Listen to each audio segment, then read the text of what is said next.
And I'll leave you guys with one story to give you a little bit of an understanding of what is real tshuva. Okay, I'll give you an understanding of what, if you understand the story, then maybe you began your tshuva. If you don't understand the story, then you haven't begun your tshuva. I mentioned Rabbi Nisim Yagen a lot. Rabbi Nisim Yagen, Zecher Tzadik Livracha, huge tzaddik, huge Talmid Chacham, huge, giant. On top of all of it, top of being a tzaddik, top of being a Talmid Chacham, he was the number one rabbi of Zikuy Rabim in the world when he was alive. Number one. There was nobody could challenge it. There are communities in New York, in Israel, in different places that he built. Not about like he helped this guy do tshuva, that guy do tshuva. There were communities. Like in New York, for example, when my parents live in Staten Island, there's a whole community in Willowbrook. The whole community he built. Everyone's religious, like Froom, black and white, as you can get. He built the whole community. The whole community he built. Everyone's religious because of him. Amazing. Powerful speaker. Personally, I mean, I've been a professional speaker for many years. I've heard a lot of speakers. I appreciate speakers aside from Torah. I appreciate speakers. Personally, I think he's the best speaker of all time about any subject. He's amazing. On top of all that, he was a huge Kiruv personality. Now, I heard this story when I was in Phoenix from someone that was at this lecture. Someone that he saw this. So meaning this is coming firsthand. Not obviously it's not coming from Rabbi Nisim again. It's coming from somebody that was there. He says that we went to a seminar. Listen to the story. The story could change your life. For this story, I think it was worth coming. We went to a seminar. Rabbi Nisim again, in a Shabbaton, in a hotel.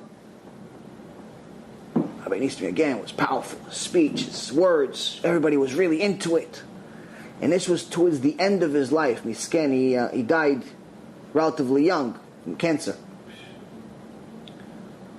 And this is someone that's like mamash, like the Gdolei Ador, Rabbi Ovadia Yosef would call him a star.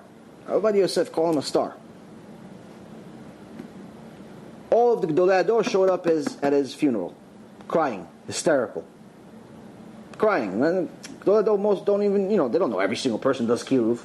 They all showed up and cried at his funeral, just to show you. So he says at this Shabbaton, this was towards the end of his life. He was very, very sick. Very sick. So we have a headache, we don't want to go to Shiur Torah Bichlal. He was sick with cancer, dying. He had a Shabbaton. Just to give you an idea, Shabbaton is non-stop lectures. Non-stop. Morning, night, afternoon, in between the afternoon and the morning and the night and the everything. Everybody eats, you do lecture. I went to Phoenix from the minute I landed. We had a break for a few hours. Started talking and it didn't stop from Friday night until Monday morning I got back on a plane. I think we did 9, 10, 11 lectures, whatever it was. Baruch Hashem, it's a lot of work, but a lot of good results. A lot of people doing tshuva, conversion, so on. So this guy tells me, we went to Shabbaton with Rabbi Nisim again. It's powerful. Everyone is pumped up, really excited, really getting closer to Hashem. Some people secular, some people religious. And then he says one day, one of the days, before he starts talking, we just see him, he's just sitting over there on his table, and everybody's gathered, the crowd sits, and it's waiting for him to start talking, to give one of the lectures. Minute passes, 2 minutes passes, and you see him looking, just looking, and you start seeing him cry. Hysterical crying. Rabbi Nisim again starts hysterical crying. He tells the crowd, pray for me, please. Pray for me. I'm going to meet my Maker soon. I'm going to meet Hashem soon. The crowd starts crying. The crowd is in shock. They say, most of us didn't even start doing tshuva yet. We kept this Shabbat, we're already thinking we're going to Gan Eden. This tzaddik yesod olam is glued to Hashem. I don't know how you can get more.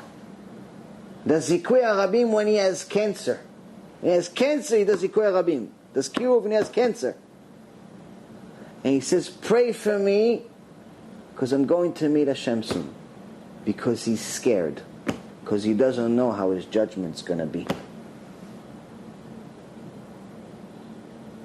Do you understand what this? Do you understand? This, I heard this, I got goosebumps. The guy's telling me, we all started crying. If he's worried about his judgment, one of us.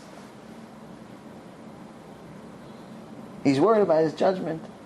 Well, we just start keeping Shabbat, we do tefillin, 5 minutes, the short version. He's on a different level. But do you understand what's going on here? Do you understand? It never ends. You'll never be. Once you know what it means to meet your Creator, then you start doing tshuva. Then when you start doing tshuva. You've just experienced another Torah class brought to you by TorahAnytime.com.